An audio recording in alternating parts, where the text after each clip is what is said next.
So what do we do with BYU here and a couple of these other new teams? Because if you're a Kansas State fan, again, I told you the perspective of a Kansas State fan is the way I look at this, or a Texas Tech fan, or an Iowa State fan, a West Virginia fan, and you see what BYU is doing right now. Does that scare you? Especially when you're a Texas Tech fan and you just went on the road to BYU, a team that has not been in the Power Five, a BYU team that's been meddling for the last decade plus in no man's land, and you lost to them. Texas Tech lost to BYU, and not just like, we lost. We felt 4-2, 5-2, and tough one, ticket off the chin. That's just a random game. It's a one-off. No. Texas Tech lost to them and continues to get dominated this year. 3-5 overall, 2-3 in Big 12 play, and that's at the hands of BYU. But what's wild about this is Houston sits at 1-3. They're the second best new team. UCF 0-4, Cincinnati 0-4 in Big 12 play. Those two teams have struggled mightily as well. And it makes me wonder, how has BYU done this? The Cougars to this point are 2-2 in Big 12 play, 5-2 overall. Now, for this team, Kalani Sitake, and what they put together, I don't want to say that I'm shocked, right? In my preseason rankings, projections, I had BYU at 7-5. And I still think that's about where BYU ends up with a really respectable 7-5 season. The reason I was so high on them is because BYU has Power 5 experience. They are used to playing Power 5 teams. They're used to recruiting at almost a Power 5 level. It gave them a leg up here because at Houston, at UCF, you couldn't sell to a recruit, hey, we're Power 5. At BYU, you could sell, hey, we play Power 5 teams consistently. As an independent, we create our own schedule. You're going to play on TV. There were different ways you could sway a recruit at BYU. It's not the same. It wasn't like that at Houston. It wasn't like that at UCF. Yet I still had confidence that these new teams would adapt a lot faster. I thought that UCF would be a bowl team, surefire under Gus Malzahn. He's seen what it looks like to win at the Power 5 level. They went on the road and beat Boise State. What can they do in Big 12 play? They're 0-4, lost 4 straight on the year after starting the year 3-0 out of conference. We are seeing with Cincinnati, Houston, and UCF how tough it is to make the adjustment from Group of 5 to Power 5. We're not seeing that with BYU. BYU just beat Texas Tech, who's been a Big 12 team since before I was born.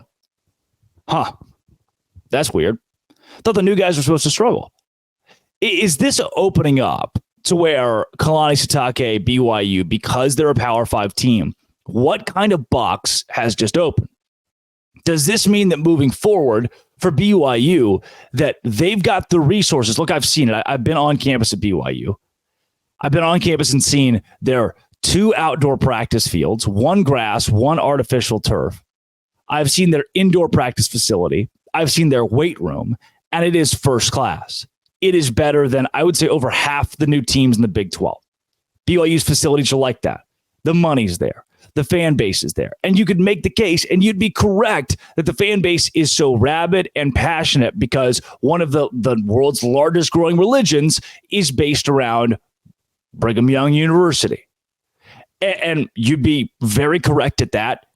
And it's not a knock, right? We're not making fun of BYU or saying, BYU's cheating because they have a whole religion where this is the flagship school of the LDS faith. No, that is epic for this conference. That is huge for branding and exposure in this conference moving forward.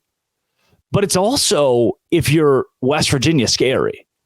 If you're Baylor, scary. And it makes me think, at what point, if we get to a juncture here in a couple of years, and I'm going to get into this in the third segment, where we get into a juncture in a few years where things start shaking up again. And now the ACC wants a West Virginia. They want a TCU. They call a Baylor.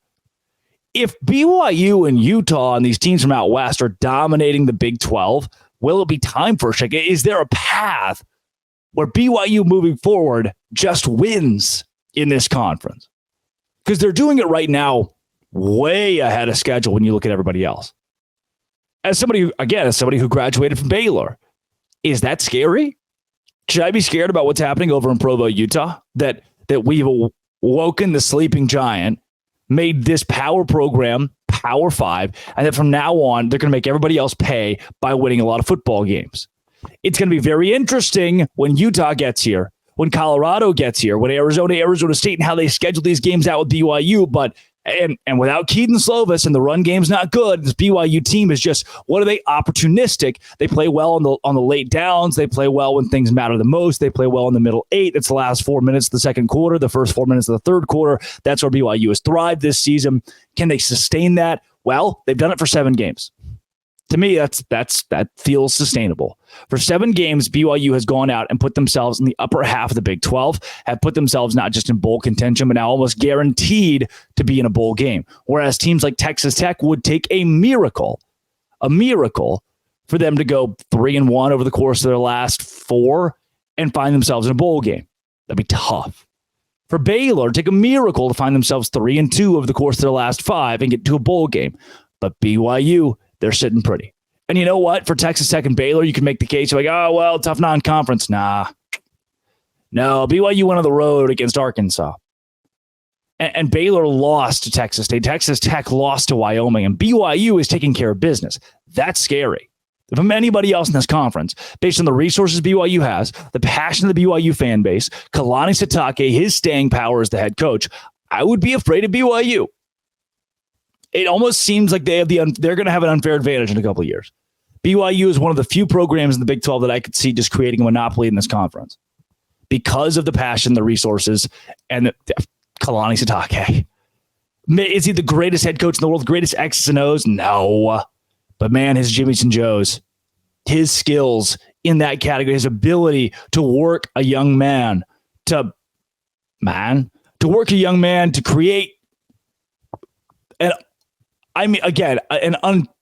unexplainable environment at Lavelle Edwards. Him and his staff have got it going on. Coming up, Oregon State, Washington State. Let's get a little update. This is Locked On Big 12, part of the Locked On Podcast Network, your team every day.